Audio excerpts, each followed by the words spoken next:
All right, so yeah, give me the thumbs up, fellas, and I'll get us started here. All right, let me get everything set up. Get this fucking DC over here. So yeah, I got you your DC. All good. Crazy day for me. Let's fucking lock in. Let's ball out. Let's fucking have a Let's great lock in, discussion. boys. Let's lock in. There we go. Testing All my right, voice. We sound good. Let's go. Yeah, all good. boys Let's are do it. sounding good. We're gonna start recording here in 3, 2. All right, everyone. Welcome to the Make Vegas Pay podcast presented by M.V.P Consulting. It's Wednesday, January 11th, and we are here with Blay and Swice. We're going to talk about a few things here today. We're going to review about the national championship game. That was kind of a shit show earlier this week. A little partial Week 18 recap, at least the games that do matter. Some Super Bowl predictions because we got NFL playoffs right around the corner. And, of course, we're going to go through every game on the NFL wildcard slate for this weekend. It should be hype. But before we do, it is episode 1 of the Make Vegas Pay podcast. And I really just want to start off with some introductions. I mean, the listeners don't know who we are, fellas. And I think they want to know who we are, what we do, why we do what we do, and why the listener should follow our journey. So, Blay and Swice, I'm going to let you guys introduce yourselves here and just tell us a little bit about yourselves for the listeners. You want to start off, Blay? Yeah, my name's Brandon. You know, I'm a degenerate sports bettor, like most people listening, of course. And basically, our whole goal with this podcast is to help you guys become better sports bettors. That is the easiest way for me to say it. Education's not always fun. We want to make it fun. Everyone likes to gamble. Everyone loves sports. So it makes a lot of sense. And we're happy, you know, to bring this to you guys. And we hope you guys find it educational and enjoyable. Yeah, kind of going off that, you kind of hit the nail on the head there. But yeah, we're different than a lot of other handicappers and sites out there. We have a whole Telegram community where people are engaged in our discussions about the sports. We do things like winning margins, live betting, hedging, a lot of different stuff that you'll hear about during this podcast. So I think the listeners want to know, how did you guys end up meeting? So that's a funny story. We met at a music festival, and I saw this crazy-looking dude wearing a Sopranos T-shirt, and the rest is history. Yeah, that's. Was it the Bada Bing's t-shirt? Oh yeah, that's my favorite. I've worn it on NFL Sundays. Was the Bada Bing the lucky shirt? The lucky shirt. What's the history behind the Bada Bing t-shirt? I got the it listeners. in New York City with one of my older roommates who will probably be listening to this. But yeah, I've worn it during multiple games. Love The Sopranos. We both do. So we're hoping to make T-shirts with that at some point. So stay tuned. Yeah, we win a lot of bets when he's wearing his Sopranos shirt. So we like that. Yeah, I wonder why. It could be a little bit of a mob connection there, but we'll have to see. And we'll see for the playoffs there too. So I'm glad we got those introductions out of the way. Hopefully the listeners will get to know a little bit more about us in the coming podcast. But hey, I think we should just jump into this national championship we had on Monday night, the snooze fest. I thought it was a good game. I know Mattress Mac hated that game. He lost a ton of money there. But I know Blay's got some words to say about the national championship game, so I'll let him start. This is what I want to say about the national championship game. Can we not do this anymore? Can we stop putting Big 12 teams in the national championship? If Alabama was in that national championship, it would have been a one-possession game. Yes, Georgia likely still wins the game. Probably looks a lot like last year's national championship. But a Big 12 team has no business being in the national championship. You saw a clear disparity in talent. You saw Georgia able to basically do whatever they want, whenever they want. And it was not an enjoyable game to watch. And I think the committee needs to learn from that. And next year, put Alabama in the damn playoffs if they're number 5 over a Big 12 school. Yeah, I'm with you, Blay. Viewers don't know, but I'm an NFL guy. Like I watch college football, but it's not my main thing. That game was a shit show. That was rough to watch, and I agree. Alabama should be in there. Screw these big 12 teams being in there, but yeah, I'm excited for the NFL playoffs because these games are a lot closer. We're not going to get blowouts. I believe all the divisional games up through the Super Bowl last year within 6 points. So crazy how close the games are versus the college football playoff, which one team, I believe, didn't they hit the over just themselves, Georgia? That was Georgia. They covered a 62-point spread by scoring 65 points. Unbelievable. You would think if TCU had scored 7 that the under would have smashed, but Georgia put up 65 points, and they didn't let off the gas. I think when you look at that, Michigan should have really been the team there. And yes, I think Michigan loses that game handily, but they definitely wouldn't have lost, as bad as we saw them losing the game. It took 2 pick sixes, a 4th down conversion on the 1-yard line, and a fumble on the 1-yard line to get TCU into the national championship game. That's a 28-point swing. And when you take the 14 points off the board for the pick sixes from TCU, it's a game that never should have happened, in my opinion. Yeah, Ohio State, Georgia kind of felt like the championship there, so. Absolutely. A lot of high-powered offenses the week before, but in the national championship, they fell flat. Blay, I think the listeners want to know, are you going to get the Horned Frog tattoo? I am going to get the this TCU. Performance? Fucking Michigan, man. Yeah, I'm going to get the TCU tattoo. I've talked to the guy. We've set it up. I wanted to just – the thing that sucks is I want to just get TCU football because that's not as bad because I already have a lot of tattoos that are dumb. But I have to get the frog, and I'm talking to the guy, and I'm like, look, this is a bet I lost. So this is not a tattoo I want. And I was like, so let's make this small. And he's like, we can't do this less than 4 inches across. He's like, it has to be at least 4 inches because as an artist, I don't want – my tattoos to look bad because they're smaller. And I was like, oh, my God. Oh, my. So we'll be living. I will say 4 inches is a lot. That's a lot right there. That's pretty big. Well, also, doesn't Shaq have to, eat a frog or something? I feel like he has to do something with this, too. There was somebody famous that had Georgia won. Shaq now has to eat either frog's legs or a couple frogs. I don't know if they'll be alive. They'll probably be cooked. Knowing Chef Shaq over there. Oh, you're with Shaq on Frog this one. legs are good, man. That's not a punishment. You could ask the guy if you can do that instead. Maybe he'll let you do it. We'll see. Yeah, switch up the bet, maybe double or nothing.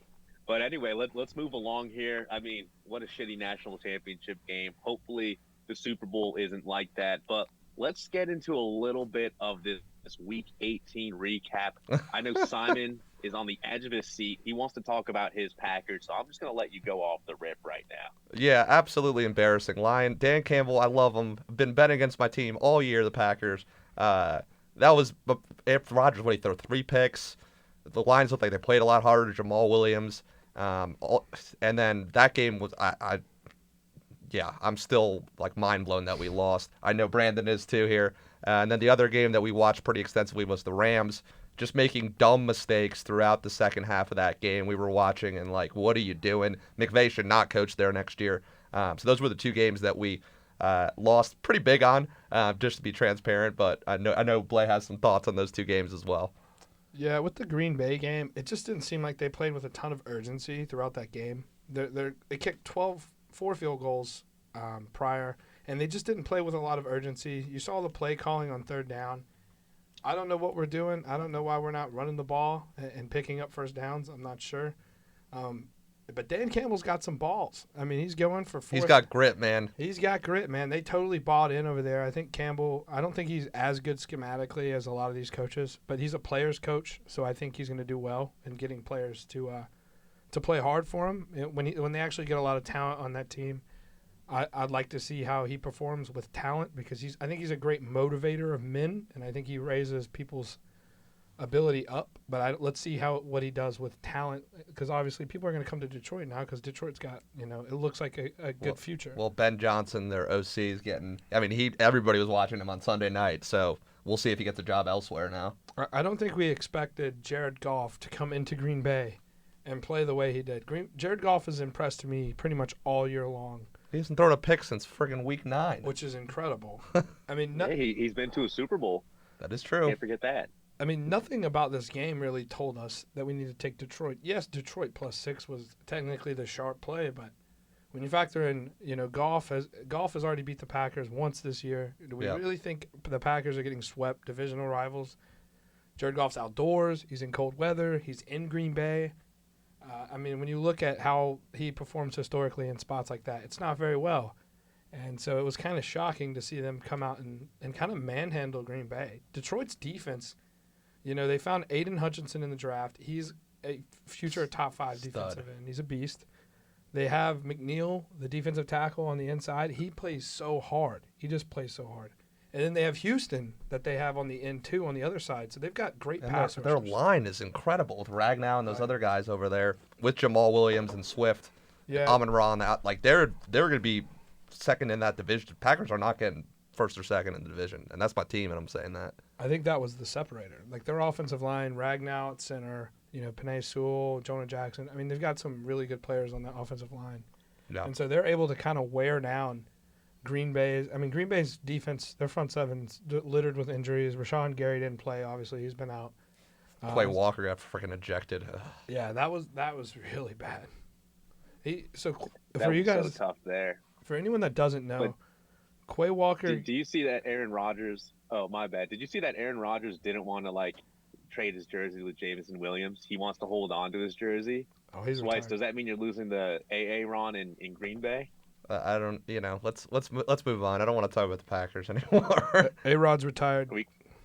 We could talk about how Tennessee might need a quarterback. Well, that's a good fit for them. But going back to the other game this week, the Los Angeles Rams, absolutely embarrassing. You get a missed field goal.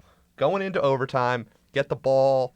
I don't know if Baker should have a job next year after that performance. Plus the coaching and they had a punt return that they should have pinned them at the 1, but the guy jumped over the ball, and then dumb penalties by Ramsey and some of the other guys. And then what were they, tackling guys after the play like every single time? This was a very, very frustrating game to watch. I can't with As this someone who bet on the Rams at 6.5, we got the line early. I told everyone, get the Rams at 6.5. It closed at, I believe, 4.5. Yep. It was a great beat. Like, we beat the lines, closing lines. And so we also sprinkled Rams money line because we genuinely thought the Rams were going to play spoiler. Like, this is a spot historically where a team in the Rams position that's already eliminated from the playoffs, playing a division rival that's fighting to get into the playoffs, they perform historically well against the spread. Common sense tells you if the spread closes at 4.5, you're going to sprinkle the money line. And the Rams had a real chance to win that game. And it came down to lack of discipline. Yep. Jalen Ramsey is a phenomenal talent, but he cost them the game at the end. I think the referees, the reffing of the game was completely contradictory to the ref stats that we had, saying that the game was going to be in favor of the Rams. And you saw 2 game-changing questionable calls. You saw the roughing the punter, which was absolutely ridiculous, not roughing the punter. He literally landed his leg, his punting leg. He kind of got pushed in by the Seahawk player. Awful. And then you see Jalen Ramsey probably get if they're playing with refs that favor LA, you probably don't get that call because Geno Smith clearly runs into Jalen Ramsey, and it's not like Jalen Ramsey can just stand up straight and get ran over. He's got to brace himself for a hit. So I think there was 2 questionable calls, and overall the Rams, they've always lacked discipline, and it showed more now than ever. It showed more this season now that they don't have the talent to mask their issues. But now you see, now that they're bad, the lack of discipline, you cannot win games with a bad team and lack of discipline. It's not possible. Agreed. Well, Week 18's over. I'm ready for the wild card round, so I'm excited for the playoffs. Absolutely. I mean, a couple tough losses there by Green Bay, but the game I really want to talk about, which could be the worst beat of the season, was the Jets-Dolphins. I think, Jets came into that plus 3.5, plus 4 on some books. Yeah, people got screwed and there. They give up the safety on the last play to lose by 5. We've seen that before this season, too. Very sus, NFL, very sus. That's all I'll say. Makes no sense. Yeah, they ended the game. They went final at 9-6. And then in the post-game show, a lot of viewers found out it was like 11-6, which is insane. And then that's how the Steelers got stuck outside the playoffs. That's insane, and that reminds me of my Patriots beat and your Steelers beat. So to kind of go off this in terms of bad beats, me and Simon both have had one bad beat that's equivalent to this year. Simon's got the under in the Cleveland-Pittsburgh game very early on. Similar circumstances with Miami. They score on the lateral attempts to beat that. That was awful. Chase Claypool's under receiving yards, I think, screwed a lot of people too. And then you have I'm on Green Bay's money line. First half against New England, right? And Green Bay has the ball with 20 seconds left in the lead. They're covering the -2 or -3, whatever it was. And it's like, okay, I'm already cashing my checks. I'm like, this is going into the bank. We cashed it. Easy. They're going to need the ball, right? No. What does Matt LaFleur do? He fucking throws the ball with 19 seconds left on their own 20-yard line, pick six by a rookie. Bailey Zappi. With no time left on the clock to lose that bet. So bad beats are everywhere, people. Yeah, and you got to look out for those. Well, I mean, now that we got, the Week 18 games out of the way, I mean, at least the ones that kind of mattered, at least to ourselves, let's get into some Super Bowl predictions right here. How about it, fellas? Sure. Really just want to start here. We got a great wild card slate, but, who's your Super Bowl champion and who's coming out of each division or each conference? You want us to do one conference at a time and then see who we match up with? I like it. All right. I mean, I'll start with the AFC, which is the far superior conference here. Because of the neutral site situation, if the Bills win and play Kansas City, I think they could beat them at a neutral site. Obviously, they're playing for DeMar, but looked great this past week here. They've been right there the last couple of years. They're going to have to play like Cincinnati and Kansas City, but I think it's their time right now to shine and make the Super Bowl. The Chiefs, in terms of, they've been there and they're going to have the bye and everything, but I just think that neutral site field is going to be the difference for Buffalo getting to the Super Bowl this year. I think you've got to put some respect on the Cincinnati Bengals. The Bengals match up very well with the Bills in the playoffs. And so I think Joe Burrow is been in the situation last year. He's learned their defense is playing well. They're finally healthy. And Buffalo's defense has just been really... That game will be in Buffalo, though. It will, but their defense has still been very poor lately. Obviously, they're injured. They have some of the best defensive players in the league that are out. Hamlin was like their number 3 tackler. Yeah, and so I don't like Buffalo this year for several reasons. The defense is injured and not playing well, and I don't think Josh Allen is a good enough game manager to take a lead in the playoffs and keep a lead in the playoffs. So I would favor. It's so tough between Cincinnati and Kansas City because you cannot bet against Mahomes in the playoffs. It's so negative ROI. Like, let's look at Tom Brady, who we think Patrick Mahomes is the next version of. Do you know, like, record to date, how much money you're down if you're betting against Tom Brady in the playoffs? Imagine the 7. Is it 7, right? I think it's 7. It's 7. 7 Super Bowl runs where he went undefeated in the playoffs. Undefeated. He went to the Super Bowl 3 other times that he lost. That means he went undefeated in AFC conference play. And then how many times has he lost in the AFC championship game? So, like, when you have these generational quarterbacks, it's so hard to bet against them in the playoffs. Well, all 3 of them are, 3 of the top guys in the league. We know they're going to come down to them, and hopefully Herbert wins, and then it's Kansas City Chargers and Cincinnati Buffalo. I think if Jacksonville beats the Chargers, which is the sharp play right now, the sharps are all over the Chargers, or the Jags, because the Chargers are Joey Bosa and Mike Williams are banged up, so we don't know if they're going to play. Yeah, because Staley's an idiot and played his guys last week, which was the dumbest thing I've ever seen. Yeah, I definitely want to talk about that. But if the Jags get past the Chargers, I think you see the Kansas City Chiefs in the Super Bowl because I don't think the Jags are going to go to Arrowhead and beat Kansas City. I love Trevor Lawrence, and I think they're the team of the future, but it's not going to happen. And if it came down to Cincy, Kansas City, can Cincy pull off another miracle like they did last year? They've beaten them like 3 times in a row. This is gonna end. I would go Kansas City. I would lean Kansas City. So I think Kansas City's got a lot of value right now. No one's really talking about Kansas City in the Super Bowl, and it's kind of reminiscent of when you saw the. They're not gonna have their home field though, if they play Buffalo. That's true, but Buffalo's not going to have their home field, and Buffalo's home field advantage. But Buffalo will have that against the Bengals, and they have the best home field, a true home field advantage of 4.8 points per game, which is people need to look into true home field advantage, which we have stats on that we look into. I'll get more into this when we cover the games, but the Bills' home field, that place is going to be rocking when they play Cincy, and audibles and things I think are going to be difficult for Burrow. Yes, he played in Kansas City last year, but Buffalo is a different animal than any other stadium. Based off of being the number 1 true home field advantage team, plus the DeMar situation. they're just going to be even more amped up. We saw Buffalo Bills fans throwing snowballs Yeah, that was insane. at Dolphins players that were in the fucking end zone. During the play. Guys, that is a home field advantage. Nobody wants to go play in Buffalo. It's cold. I think their home field advantage has won them games this year. I think the Miami game, Yeah. the very close Miami game, I think the weather won them that game. Like the environment and weather won them that game.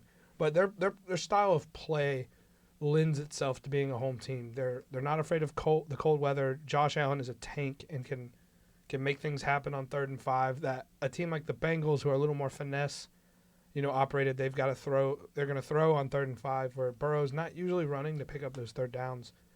I think I agree with you. It could lean itself to an advantage Buffalo. So I think the AFC's stacked. I think what we can agree on is that it's going to be the Chiefs, Bengals, or Bills, and then maybe. Oh yeah, I'm hoping the Chargers played the Chiefs again because we've been doing hedging and love those games. If you want to look for the Bengals of last year, everyone initially goes it's the Jags that are going to surprise everyone. I think it could be the Chargers if Staley doesn't mess this up. I don't trust this man. If Brendan Staley does not mess this up and their defense comes in healthy, I think you could see the Chargers. If I told you the Chargers beat the Chiefs 1 out of 3 times this year, you wouldn't be that surprised. No. They've been in every game. They've had leads in every game. That's the one thing with Kansas City. They can come back from any lead. And I really think Buffalo, Cincy, assuming that happens, that'll be within a field goal. Whoever Kansas City plays in the championship, those games are all close, down to the wire, yo-yo games swinging back and forth. So, yeah, I think the AFC will be interesting. You guys are right. It looks like it's going to be 3 teams there. You got Kansas City, Cincinnati, 3 and horses. Buffalo. These are legitimate. Let's dip into the NFC a little bit. Let's see who's coming out of there. Some great matchups. A lot of teams there that are liable to choke, but also teams there that are ready to make a run.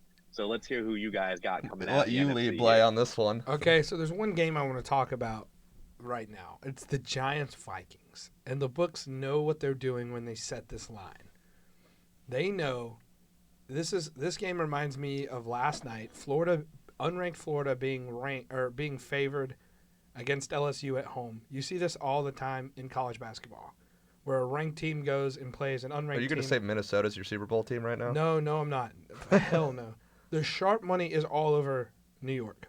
The handles are disproportionately in the first 3 days of handle data for us this week. The sharp money is all over New York. There is no sharp money on Minnesota.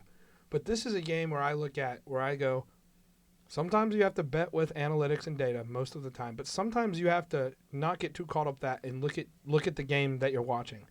Do we really think that this Vikings team, with T.J. Hawkinson playing out of his mind, Justin Jefferson, the best receiver in the NFL, Dalvin Cook, Madison, the backup running back, Thielen, do we really think this team's losing first round to Daniel Jones? But let's get into that when we got to finish the Super Bowl stuff. And the crazy thing is, I think they are losing. I think the Giants are pulling that off. I agree. But let's look at Seahawks-Niners. No, Super Bowl, bro. Oh, coming out of the Super Bowl. We need to finish the NFC. I'm going to say it, and I'm going to sound like a cornball. The Buccaneers are going to the NFC Championship game. They're beating Dallas. And this is a game I want to talk. When we talk more about this game, there's a lot to talk about here. But ultimately, I think it's Tampa Bay and the 49ers in the NFC Championship game. And I think you see Brady just get overwhelmed by that pass rush just a little bit. And we see the 49ers go to the Super Bowl and play one of those juggernaut AFC teams. And I think they're going to lose. But I do think, and there'll be a big storyline because Tom Brady obviously has been talking about going to play for the 49ers. That's a narrative. So that's my pick. I've got the Bucs and the 49ers. I think that's really good.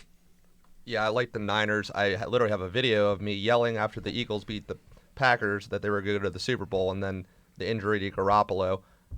But complete team, coached very well, pretty healthy right now. They're playing Seattle in the first round, and then if they win, we'll see who they end up playing. But I just think the Eagles, they're out-coached there. Yes, they have a worse quarterback, but in terms of roster talent, I'll lean to San Francisco. And I do think that I also agree, I think they lose to whoever comes out of the AFC, which I think is going to be Buffalo. But absolutely love this Niners team, and Purdy just doesn't have to make mistakes. Shanahan will put him in the right situations to do well, and McCaffrey's been a stud. I mean, that's a perfect guy for his system. The Niners have been a wagon blowing people since out. Jimmy Garoppolo took over. and Brock Purdy kind of bridged that when he got hurt. The Niners have been an absolute wagon. They have potentially Defensive Player of the Year, Bosa. They've got Eric Armstead. They have the best middle linebacker. Their front seven is terrifying. Well, we were going to get into Seattle Niners anyways, right, Trace? So that was the next one. Yeah.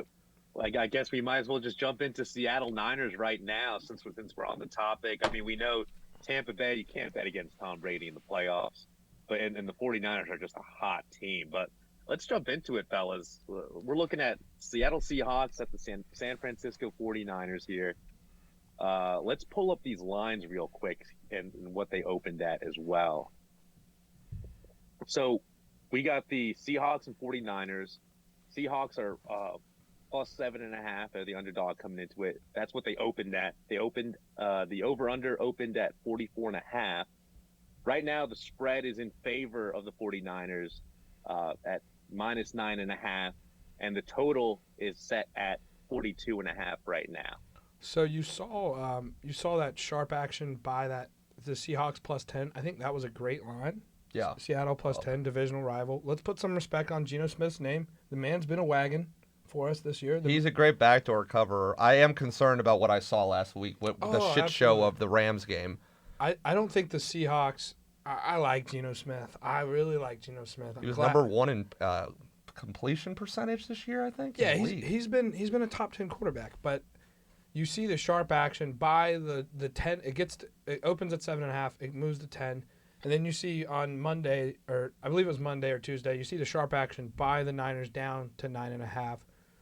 So I think that's indicative of this game ending within 10. I'm comfortable taking Seattle plus 10. But if you're asking me to give Seattle any kind of realistic chance to win this game, I just don't see it. Unlikely. I agree. It's Purdy's first game as a rook. They'll be at home. Their home field advantage is okay.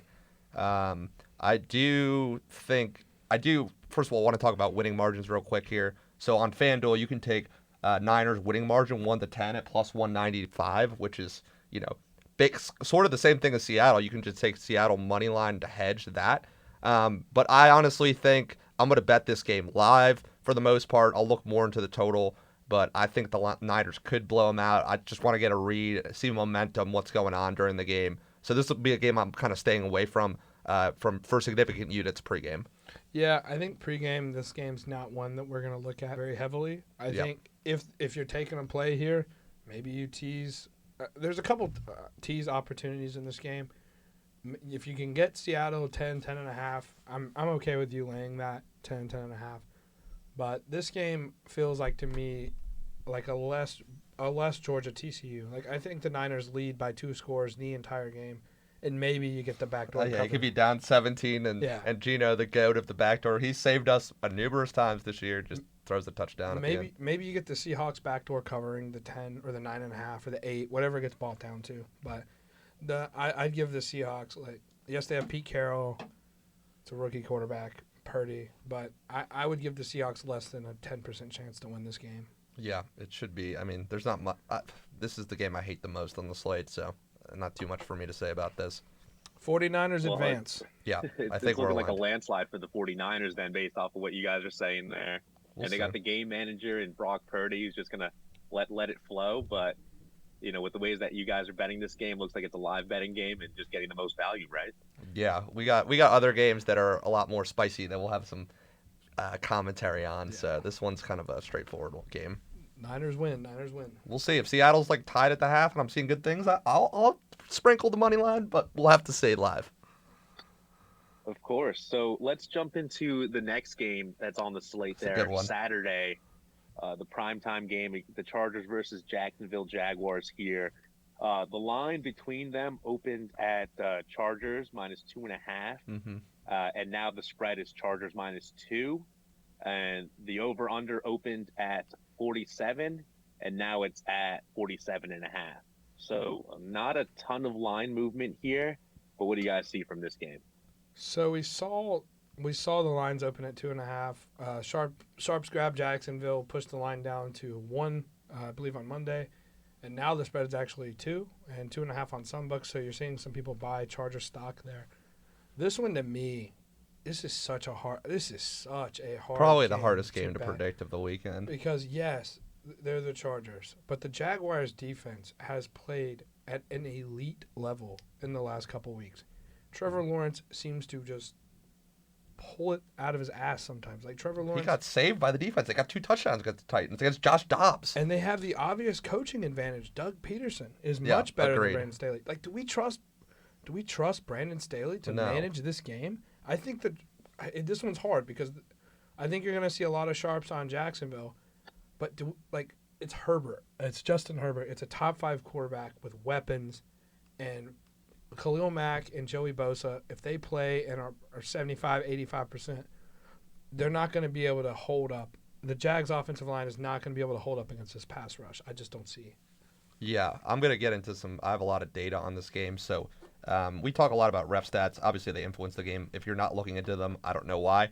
This ref is huge onto the over, 56% to the over. Wow. Home teams against the spread, 41%. And then he calls pass interference a ton. So these guys throw the ball downfield. He's going to get the calls. I love the teased over to 41.5. I also like Chargers in the first half. The Jags only are scoring 9.7 points per game at home in the first half. So those are the 2 leans there. And then another one would be the Jags' true home field advantage, -1. Like, they don't have a home field. I know it was loud last week. Chargers play better on the road because they don't have a home field advantage. So don't think that's a big effect there. I guess my question for you, Blay, is do you think this game will stay in 10 points either way? Yeah, absolutely. I think this is why ref stats are so important, people. You've got a ref that calls a lot of pass interference calls. Who does that benefit? That benefits the Chargers. You look at the Jags receivers, it's Christian Kirk, it's Evan Ingram. These are not Evan Ingram, the tight end. These are not contested catch guys. These are guys that are running pick and runs, slants, things like that, and they're beating people deep. This referee is going to favor the Chargers if Mike Williams plays because Mike Williams is a huge contested receiver. That's his thing. Yeah, he'll be throwing them. And so if he gets 3 or 4 opportunities a game where he's just 3 inches taller than the corner that's on him, he's just bigger and he can jump. I think you're going to see some critical pass interference calls on Jacksonville in the game. And I think the Jags have a chance to tie it up late, but I don't think they do. I think the Chargers survive, but it's a close game. Yeah, and speaking of winning margins, which I think we're literally the only people that do them, you can get the Chargers 1-10 at +190, the Jags +200. If you think it's going to be a field goal game, which I do, you can get both of them at +340 or +360. So basically winning margins, you're saying that the Jags are going to win by a margin of 1-10 points. So you're saying it to be a close game. 1-6, kind of the same way. This is an edge that we've found and be able to increase our unit sizes each week because we're taking 3x return or 2x on 1-10. Like, nobody thinks it's going to be a blowout. I don't know why other cappers aren't doing this, but it's a gold mine that we've found, and I know me and you are both loving it personally and for our subscribers. I didn't even know anything about winning margins until you showed them to me, or I think I found them. You showed them to me, and then I went crazy. One night, I was like, "Holy shit! +9.5 or 1-10 is basically the same thing as +9.5, but at +200." So we get a lot of pushback when we tell people that aren't our clients about winning margins. There's a lot of pushback because is it a little risky? Yes, but it's gambling, and I can miss 1-6 3 times and hit 1 out of 3, or I can hit 1 out of 3 and be profitable. While if you're betting against the spread, 1-4 actually closer to 1-5 at 3.6. Exactly. So if you're betting against the spread, if you're hitting in that even at 60-65%, you're not profiting that much when you're betting against the spread. So winning margins are superior because let's say I like a team 1-9. I don't push on that 9. That's something that we haven't talked about. Yep. If they win by 9 points, I don't push on that. Yep. That's a win. So it's a little frustrating. If they tie, if the game ends in a tie, you do lose that bet because they do have to win. Well, these playoff games cannot end in a tie, so we're good there. Exactly. but there's a reason these books hide these bets. There's a reason these 13-point teasers and the margin of victory. 13-point teasers, that's a gold mine as well. Exactly. And there's a reason these plays are hard to find on your sports book because they're the plays that the books have the least amount of edge on. Yeah.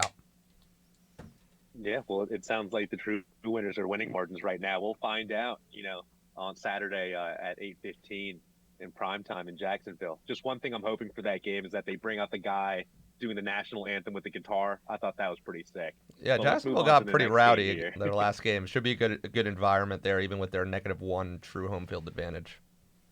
Absolutely. So let's talk about, Sunday, the 1 p.m. game. We got Dolphins, Bills, again, in Orchard Park, Buffalo. The lines opened up at 10.5, plus 10.5 for the Dolphins. Now the spread has moved to plus 13 for the Dolphins. The over-under line opened up at 44.5, and now it's at 43.5. So what are you guys seeing here for this game? Look, when a line opens at 10.5 points in football and the sharp action is immediately pushing the line higher, run from the other team. Run. I agree. TCU Georgia is the perfect example. I can't lay 13. I can't even lay 13.5 with Miami. I don't know if I would lay 17 points with Miami. Skylar Thompson in at quarterback.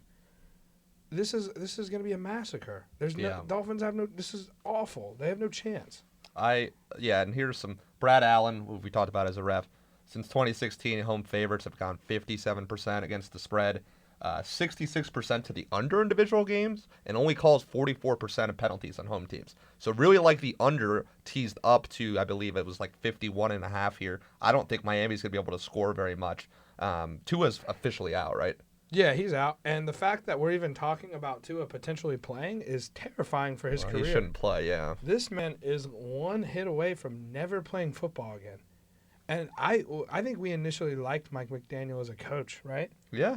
I hate Mike McDaniel as a coach. He's a fun guy. I mean, I'd get a beer with him. It's like, I see these press conferences he's doing, and I'm like, dude, this was funny when you guys were fucking 5-2. Now you're losing game after game after game. Enough with the jokes. I don't think he has a control in the locker room.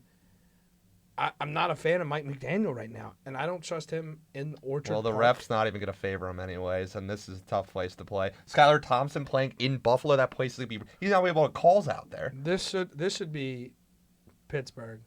Yeah. This should be Pittsburgh. This is terrible. The Dolphins shouldn't be in the playoffs. They're overmatched. That would have been a competitive game, at least, the Steelers. At least they would have lost by probably 7-10, but at least it would have been fun to watch. Kenny's been playing well. I mean, he ended the year.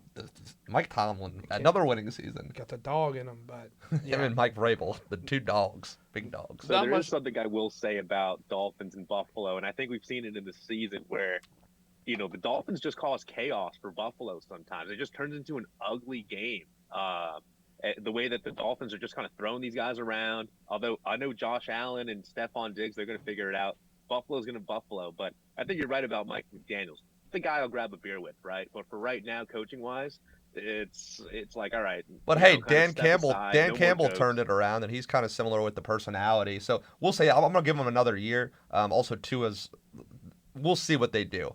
It's interesting. Yeah, I think that's the thing that scares I think what should scare Buffalo's defense is if Tua was playing and he was fully competent. Obviously, you lay whatever this line is at 10.5. Yeah. Because they have the ability with Jalen Waddle and Tyreek Hill to just run routes. Well, they were just there and it was close. Exactly. Like these guys can in shit weather. They can just run routes and you cannot cover these guys. But Mike McDaniel totally overmatched in this matchup. Dolphins are totally overmatched. Not much else to say. Yeah, I don't have anything else to say about this Buffalo wins very convincingly. I think more than the Niners game, in my opinion. It'll be a blowout. No, I'm saying the Niners game will be closer. Oh, absolutely. Yeah. Leaving you guys speechless there with this Dolphins-Buffalo Bills game. Well, the next game we're going to get into, I have a lot. Since we talked about them going to the Super Bowl. But let's get into the next game here on the slate there for Sunday at 4:30. We got the Giants at Minnesota now. Man, I'm amped. The line opened at +3 Giants, and the spread has stayed at +3. And the over-under is opened at 47.5, and now it's at 48.5. So, fellas, what do you guys see there? I grew up in Jersey. I hated the Giants fans. Actually, before I was a Packers fan, was a Jets fan as a young child. But hate the Giants. But I love them here. Minnesota 11-0 in one possession games. Are you kidding me? Just some stats I want to go over, and then I'll let Blay go into his analysis. But Adrian Hill, the ref, 66% to the under. I would say that favors the Giants there because of their slow pace. Giants in the first half, very low point per game total on the road, which I was going to hedge this game, but only 8 points per game on the road in the first half. In terms of the coaching, O'Connell's had a great year, but I think between Wink Martindale, who was the Ravens DC, and Brian Daboll, Daboll's made Daniel Jones look great, and they've had a hell of a year. In terms of the last game that they played, Daniel Jones had 334 passing yards, and Saquon averaged 6 yards a carry. That game was a field goal game right to the end on a 60-yarder, I believe. Let me see what else I got.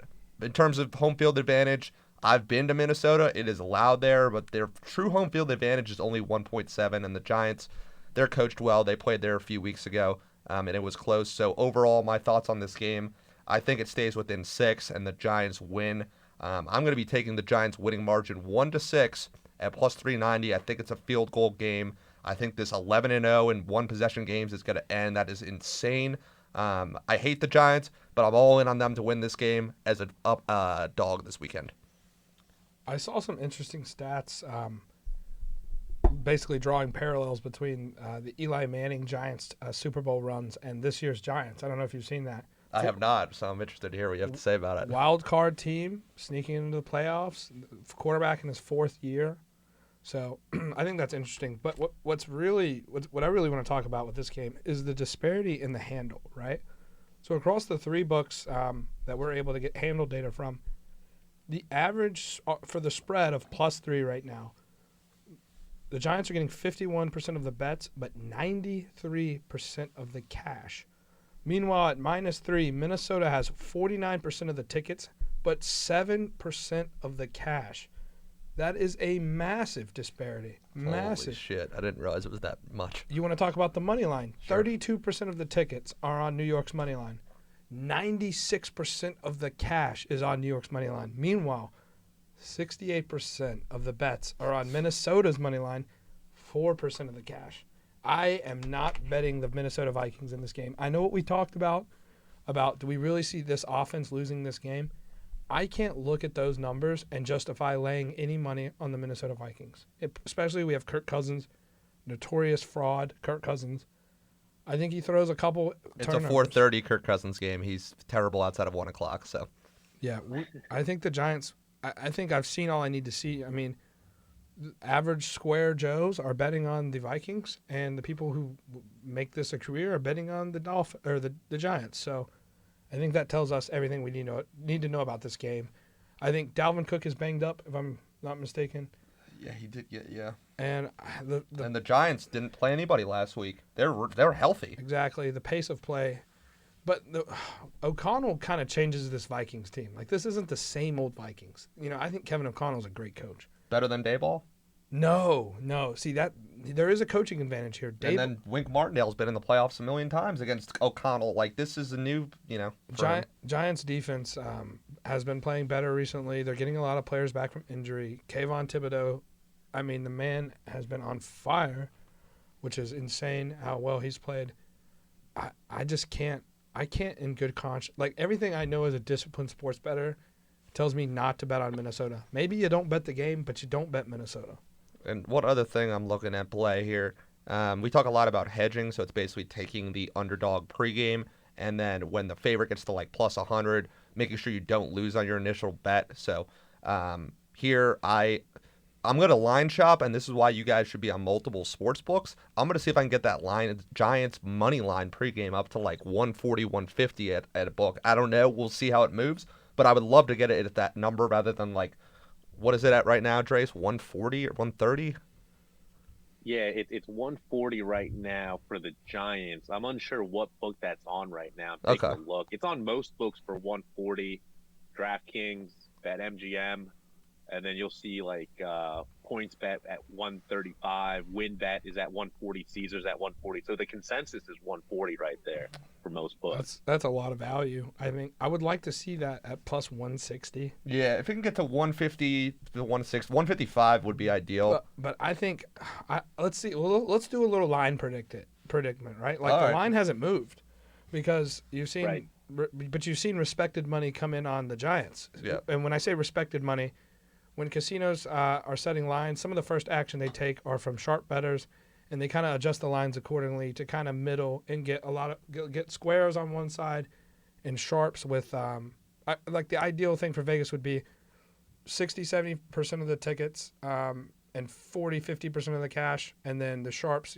25-30% of the tickets, but the same amount of cash. They want the same amount of cash on both sides, but I'm surprised this line hasn't moved towards the Giants. If you can get the Giants at plus 3.5 later on in the week, because the public bets later in the week, maybe on Saturday and Sunday you're able to get the Giants at plus 3.5. And if you can get the Giants, got my mind on something now because they're saying that. if you can get the Giants at plus 3.5, you put that's something I would risk 2 units on, no doubt about it. Because I'm thinking you buy the half a point to get New York to plus 3.5 anyway. Or you could take the winning margins. Vikings 1-6 at plus 330. It just scares me because I don't think Minnesota wins this game. But if the Giants do lose, I do think they cover 3.5. And obviously you want to get the hook so that you can win. Yeah, the field goal bet. That hook is huge here. I was going to say, going off what you're talking about with the public, just so everybody knows, I mentioned this in our Telegram, but the public bets a lot more during the playoffs. So you have to look into the sharp data. They're going to bet on Dallas. They're going to bet on Minnesota. They bet a lot more this time of year, and betting against them is a very profitable part of your strategy during this time of the season. Yeah, it's not you against the books. It's a multiplayer game. You're betting against other bettors. Yeah. You want to make sure you're on the right side of these games always. And you'll know if you're on the wrong side after the first quarter of a game. When you took let's say you took LSU last night against Florida. Even LSU was very square. Florida is not even ranked, but they're favored for a reason. The books know everything. And after that first 5 minutes of that game, you know you were on the wrong side of that bet. So make sure you're not with the public on most of these games, because you'll know in the first quarter whether or not you made the right decision. Yeah, and we'll let you know, so you'll be good. Let them know. So moving on from that game, it seems like Minnesota's going to get knocked out based off of what you guys are saying. They're going to play at home and stay at home from the sound. And then get routed by the Eagles. Eagles. To the next game. We got the Ravens at the Bengals here. The line opened up at +6 Ravens, and now it's at +7.5. And then the over-under opened up at 44, and now it's at 41.5. So, fellas, what are you guys seeing here? Not much to talk about with this game. This is reminiscent of Miami, Buffalo, Bengals. We're very certain the Bengals are going to win this game. Yeah. Am I laying 7.5? Probably not. The only bet that you can make with this game, in my opinion, is teasing Cincinnati down to -1, -1.5. Yeah. That's the sharp play. We think Cincinnati wins the game, but this is such an easy number to backdoor cover. It's a division rival. Who is starting at quarterback for the Ravens? I honestly have no idea. They're very hush-hush about this situation. It's not Lamar Jackson. You guys heard it here first. Lamar Jackson might not be playing in Baltimore next year. He should go to Miami. And I think Lamar's ready to play. I think he has come to terms with his contract situation and said, I'm not going to put my body at risk anymore if I don't have guaranteed money, especially with his style of play. And I think the Ravens in general have failed Lamar Jackson. And I think you're going to see it kind of all combust against the Bengals. You're going to see the Ravens not really have a chance this entire game. I think Cincinnati plays from the front the entire game, and they're going to be totally outmatched. Yeah, I agree there. We just watched this game last week. I had the under teased. I was sweating that one out. That was a big sweat there. But I like the under teased to 47, 48, whatever. I just think Baltimore has deficiencies scoring the football. Cincinnati's defense has been great in the second half. And I also think that last week was kind of fluky on some of these touchdowns and things that happened in that game. So like the under tease there. Yeah, I don't know about Baltimore covering there. Clay Martin's reffing. He's the guy that's like not swayed by home crowds, even though Cincy's home field advantage is okay. Home teams are actually 40% against the spread with him. So it won't have like a huge effect on the game. But yeah, I'm with you, Blay. Cincinnati here, and I really like them to like a pick'em tease, but also the under, because last week was fluky with that. I know you were watching me sweat that one out. So yeah, that one was weird. But so according to DraftKings, Lamar Jackson is facing an uphill battle to play. Yeah, he ain't playing. Huntley, the backup, who's actually not terrible, he was unable to play in the season finale. He is also banged up. Both are likely looking questionable at best to play. That leaves Anthony Brown, a rookie we saw last week. I think he's a good athlete. He's not a polished passer. And in the playoffs, Cincy's defense is nice. Cincy has a good defense. They're going to stop the run. I don't like this game. I don't like this game. I think you tease. Who won the first game between them? Was that the game we Baltimore. watched? Was that the game we watched and at the field goal? Oh, that was brutal beat. man. And their seasons have Brutal. totally reversed. At that point in time, we were like, wow, Cincinnati's kind of imploding. Jamar Chase is hurt. It might be over. And Baltimore's obviously ascending. Their seasons have completely reversed. And I believe motivation and momentum and trends are very important in the playoffs. You see the Ravens trending down. They're going home. Bengals advance. Do they cover 7.5, 7? Probably.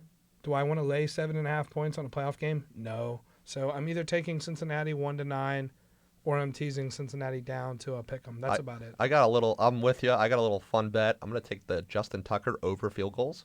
I love Justin Tucker just for fun. He missed a lot of kicks this year, though. I know, but this guy Brown's not going to be able to score touchdowns as we saw last week. Tucker's they'll send him out there for 65, 66-yard field goals. So he's the man. The one thing I'm looking forward to watching the Ravens. But otherwise, I'm way more of a Steelers guy than a Ravens guy. So yeah, I think we're pretty aligned here. Yeah, it sounds good. It seems like Joe Cool and the Bengals are going to be Joe moving Cool, past some the more Ravens. cigars for The Joe Ravens are Cool. going home after that. So let's take a look at the Monday night game here, the last game on the slate here. We have the Dallas Cowboys playing in Tampa Bay against the Buccaneers right now. So let's take a look here. The line opened up at -3 for the Cowboys. Right now, Cowboys are at -2.5. The over-under opened up at 44.5, and right now it's at 45.5. So they're playing in Raymond James on Monday night. What do you guys got going on for this? Same logic as the Giants-Vikings game. I cannot advise anyone to bet on Dallas here.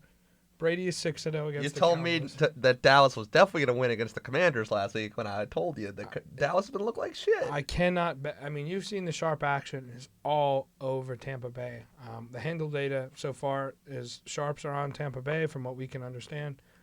The Cowboys are trending down. Dak Prescott has been a turnover machine. The defense has not played well. Dallas has got a lot of superstars on defense. They've not played well. The Buccaneers are rounding into form. Mike Evans and Brady look like they're back. The only thing that concerns me for this game, because I'm going to be taking Tampa Bay's money line, the only thing that concerns me for Tampa Bay is their inability to run the ball. So if they can't get Rashad White and Fournette going early, that allows Micah Parsons and DeMarcus Lawrence to basically tee off on Tom Brady, and that is not what they want. Yeah. So I think the only way to stop Brady in the playoffs is to put pressure on him. And the Bengals, logic tells you to take the Cowboys because they have the great pass rush. Bucs offensive line is banged up.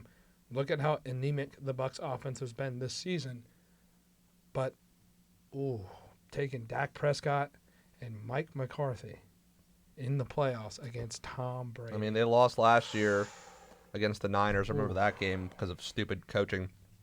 I love the Bucs tease to 9 or whatever. They are not losing by more than a touchdown in this game. I don't say the word lock very often, but they ain't losing by that much. You can take Bucs winning margin 1-10 at +220, so kind of like that. But the ref is Craig Rolstad. He actually home dogs are 31% ATS with him and 40% against the spread. So just a note there, I do like Tampa Bay as well. I just don't trust Dallas, but see this being a field goal game just like that Giants game. Dallas fans will travel to that game. They always do.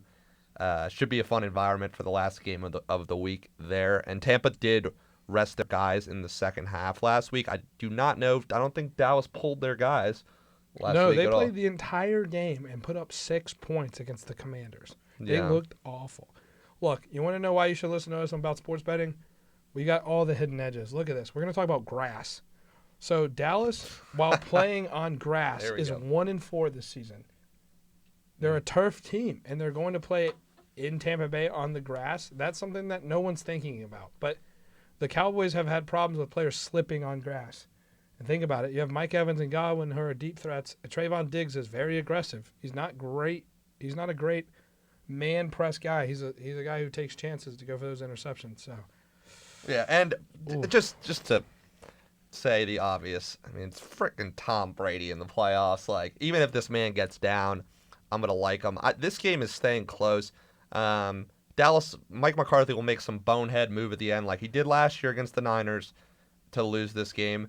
We may be able to find some value live on the Bucs money line if Dallas, takes an early lead, because I've seen Tampa Bay get off to. I mean, they were down to Carolina, that slow start a couple weeks ago.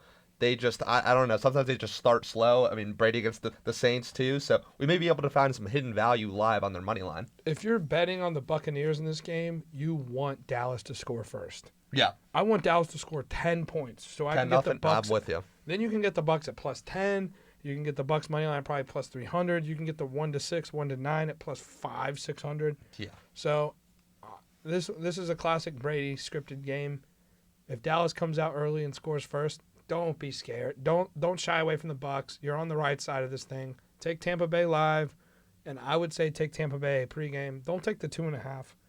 There's no value on taking Tampa Bay minus 2.5. Just take a money line. If your handicapper is telling you to take plus 2.5 odds, I've seen plus 1.5, bro. It's the worst. If your handicapper is advising you to take plus 2.5, never listen to this handicapper again, because that is the dumbest.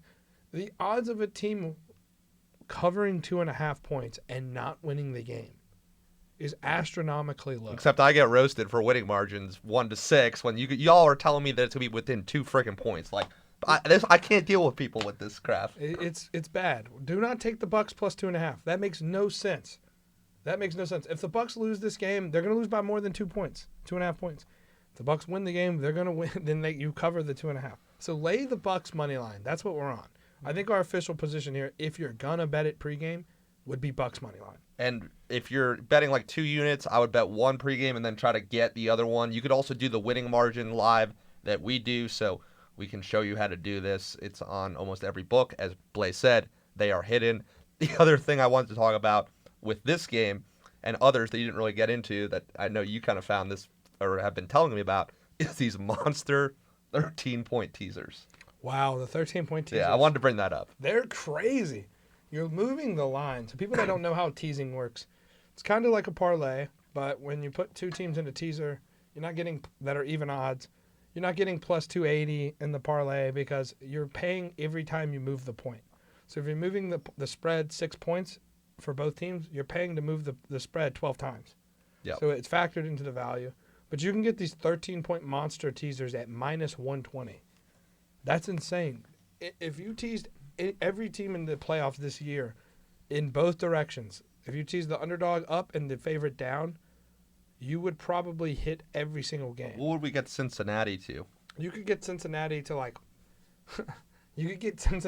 plus 6. Oh my God. No, and it gets better. The Giants to what? You can get the Giants to like plus 16.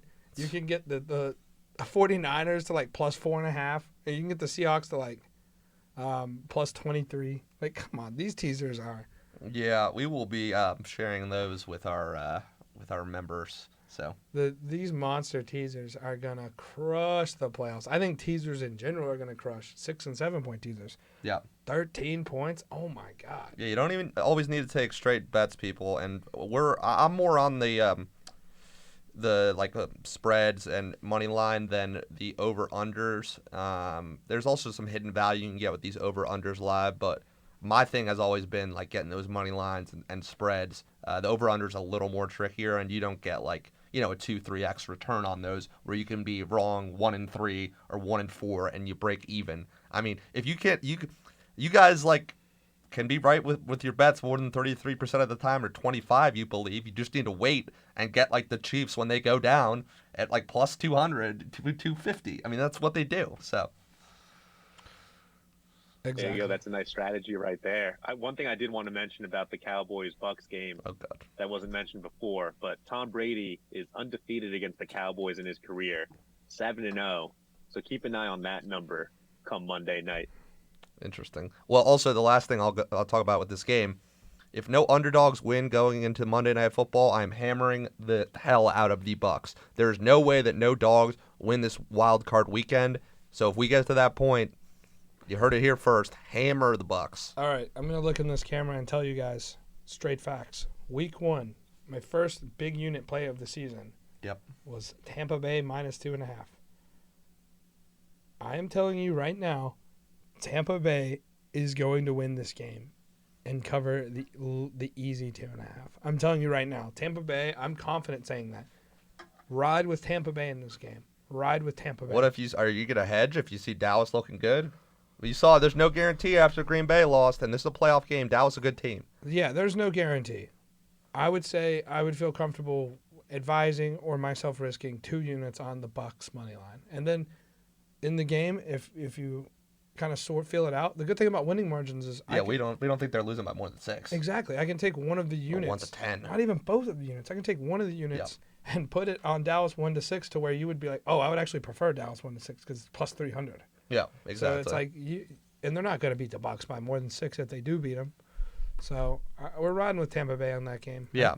Well, I'm kind of hoping there's no dogs going into it because I'm going to hammer my entire family's house, my apartment, and everything on the line for the Bucs to win that game.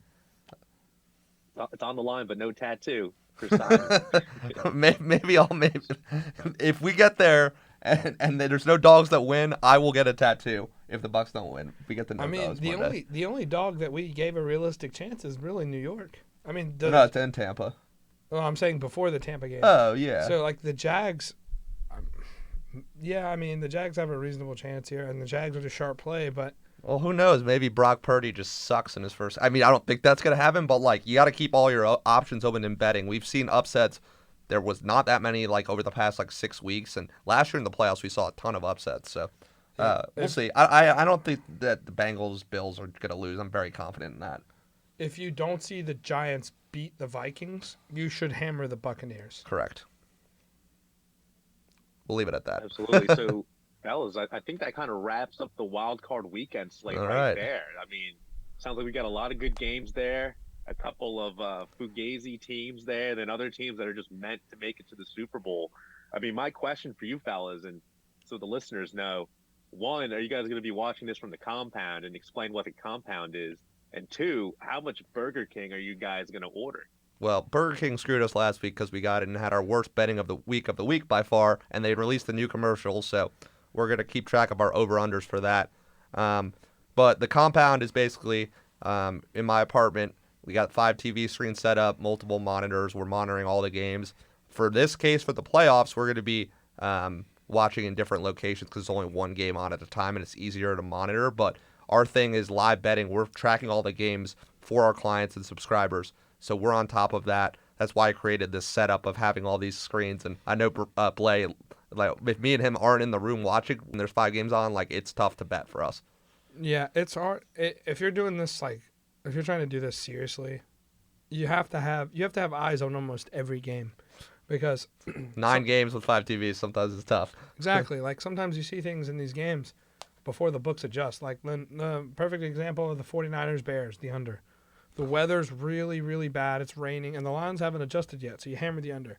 So you need to have a way of viewing all of these games. It's a lot, but it's the best way to do it. And also to go into your Burger King. Oh God. The worst thing about Sunday. Not only are there commercials, the worst goddamn commercials on planet Earth. Not only does no one eat at Burger King. Not only did we have a bad Sunday. Well, they also forgot forgot our pies. That was fucked up. They forgot our pies, man. Unacceptable, Burger King. Unacceptable. Chicken, Whopper, you know. I hope they run out of money. It's just ridiculous that they're going to be all over the playoffs. I mean, I'm going to do an over-under for each game. We should set an over-under of commercials because you know they're going to be advertising like crazy. When was the last time? Yeah, we should also ask the listeners if they like the commercial or hate it. I know there are people that love those Burger King commercials. Who? Psychopaths? I'm not a big fan. I mean, the jingles, every time it's on, Blay's like, turn it off, mute it. I can't even hear it. And we got 5 TVs. We got 3 of them on at once. I'm like, fuck this shit. I mean, after the whole thing with the Bills situation. Everybody's memeing that. The NFL cuts straight to commercial. And Whopper, it's a fucking Burger King commercial. NFL, can we get some McDonald's commercials or something? Like, why is it? Because people actually eat at McDonald's. They don't need to advertise. Burger King sucks, man. But we also, we're not eating there again after our shit show on Sunday by eating there, and they forgot our food, and It's way too cheap. 2 meals for $5.99. It's ridiculous. Something ain't adding up. Something's wrong with them. So hopefully they're not on too much during the playoffs. But I will tell you, Intuit TurboTax Live, they were the sponsor last year, so you'll learn a lot about filling out taxes during this time period as well. Oh, wow. Can we get like a GoDaddy, like those old funny commercials? Or like the Miller Wasn't there Lite? like some hot chick in those? Yeah, there was. Or can we get like the Miller Lite commercials where the horse runs off and brings the puppy back to the farm or something? It's all That shit emotional. is good, Can we man. get good commercials, like Super Bowl quality commercials? These commercials suck, man. Burger King better not have a Yeah. Super Bowl commercial. Mattress Firm? We don't need any more crypto commercials either. You could leave the crypto commercials. Yeah, well, at Larry home, David because called it a couple years ago with FTX being like, it's not going to work.